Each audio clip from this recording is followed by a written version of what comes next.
Hello and welcome to the channel. In this episode I'm going to show you how you can at home service your Haldex system on your Audi S3, Golf R, etc. For this you need 4 jack stand or ramps on jack stand equivalent. Basically we are going to need to raise the car and keep it nice and horizontal. You can just raise one side of it. You're going to obviously need a kit. I will go through what's in the kit, and you're going to need only very few tools. So you're going to need a 10mm socket, an 8mm Allen, a 5mm Allen, and a T10. The service is recommended to be done every 3 years. If, like mine, yours is modified, I recommend you do it more regularly.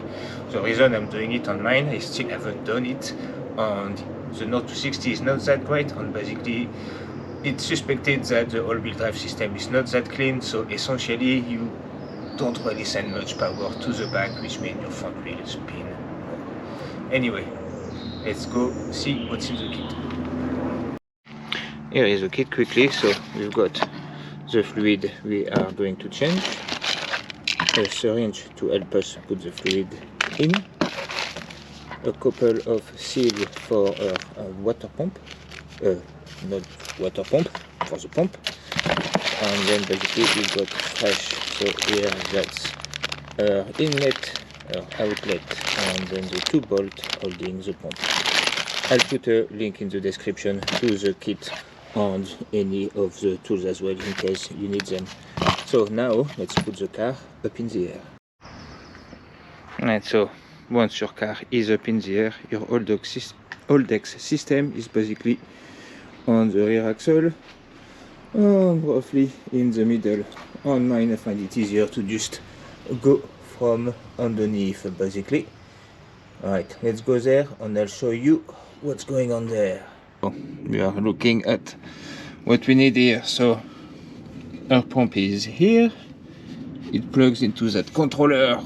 If I can move my hand here, so there is a plug at the back, and then there is kind of a rail with 2 plastic clips.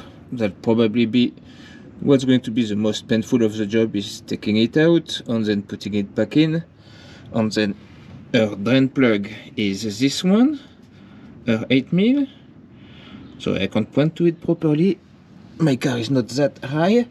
And the refill is here, so that's our 5mm. So the first thing we are going to do is remove that, because if it seized, you know, you don't want to empty your liquid first. So we'll remove that first, then second we'll pull that out with a container underneath, let it drain, and then we can move on to, you know, the rest. But anyway, for now I'm just going to do that because it's straightforward. You don't really need me to show you that part. Alright, so this side, take the filler one out and then break the one to basically empty the tank, but don't make it drip yet, because basically once this drip, it's very difficult for you to do anything else. So once that's broken and you know you can take the fluid out and put it back in and it's all safe, you know you're good to go to take the pump out as well. So I don't know if you can see in the gap there, but basically yeah, you can see that's where the plug is. So here I can't really show you anything. You'll basically have to go with your hand at the back here, and then the cable is in a little, I'll put the picture on the screen so you see what it is. Yeah, so you know it's like a conduit piece to clip, so we kind of need to grab it on each side and pull the clip up, and then basically that will free up this, and then yes, the pump is only 10mm. Ooh, bit of rusty dust in my eye, that's nice. And look, here actually, I don't know, let me see if I can get more light in there.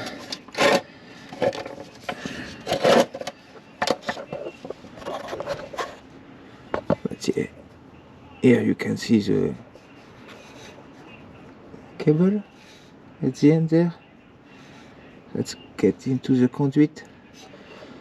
On the conduit, the pins are basically like that. So when you put your hand, you basically want to feel towards this way, and then you just pinch them at the back, push them. Okay, so now let's tackle air pump.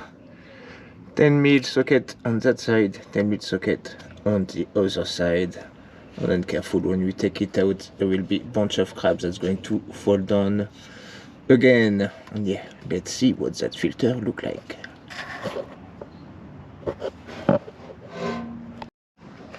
Okay, so now let's remove our 10mm.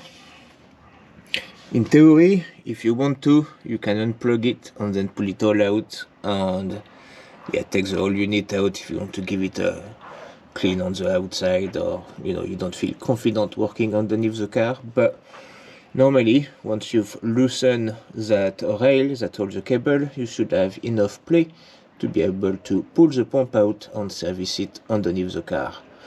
The cable up there, the plug is like a real pain in the neck, so if you're going to go for it, if anything, I would suggest removing the two 10mm that keep the control module on, and then you'll be able to just have a lot more access to the plug itself.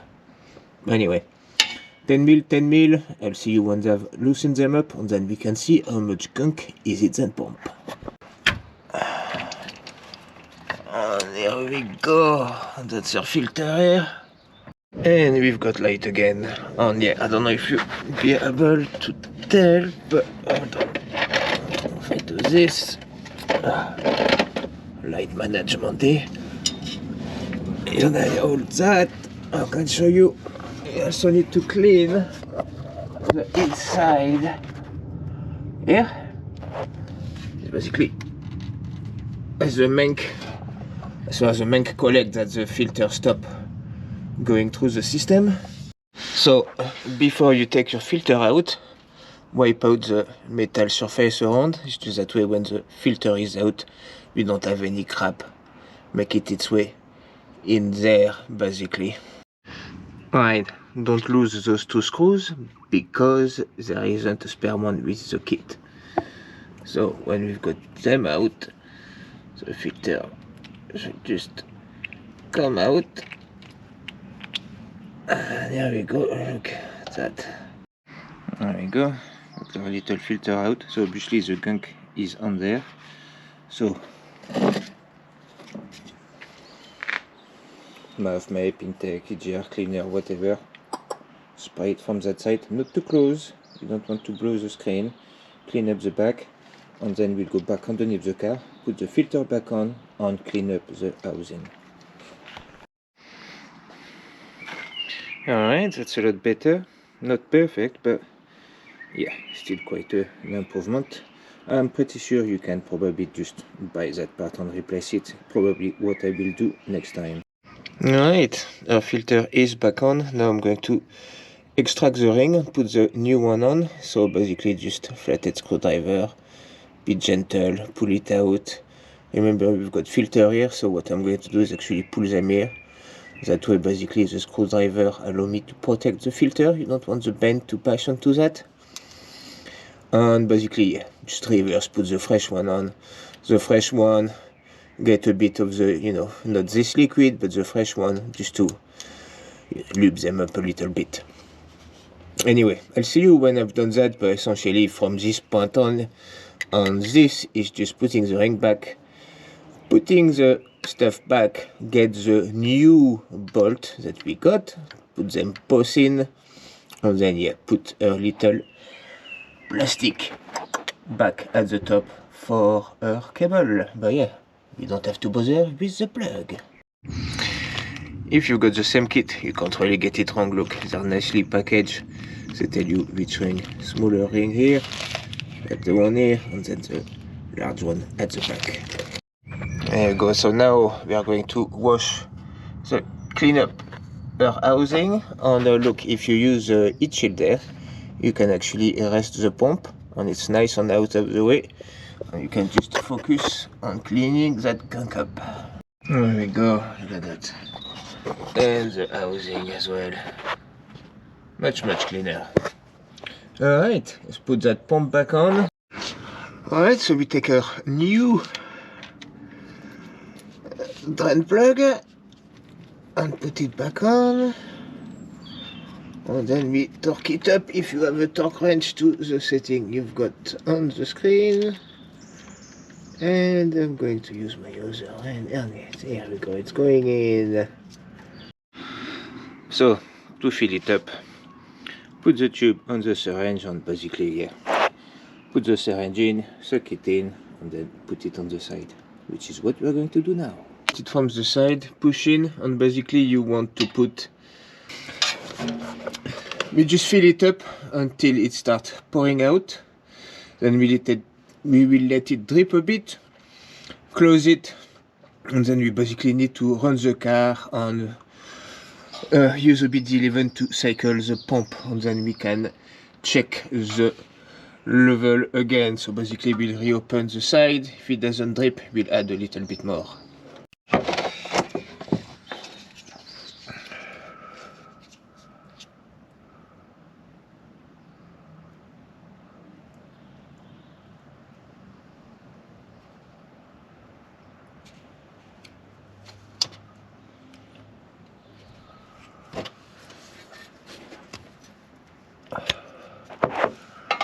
There we go. Now we can take our filler plug and put it on. And dripping a bit. Okay, for this next step, you want to go into AWD 11 and locate your all-wheel drive control. Wait for it to load. It always takes a lot longer than we want it to. And here we go. So now go into basic settings. And you can pick pump motor. When that is loaded, you basically press on all the green button to activate it. Here we go. You should actually hear the pump running at the back. It's kind of a two-step process, so you will get it once, you will get it twice, and then it will actually be all good. If you don't have AWD 11, just cleaning up your filter and changing the liquid is still beneficial. It's just your level might not be perfect, but it's not going to be off in a way that is going to cause any damage to your car either. Alright, so pull it out again. If it's not dripping, we basically add more. And yeah, don't do like me. I've removed it and drop it in the dirty pan, so I'm going to have to clean that up before I could put it back in. And here we go, guys, we are all done.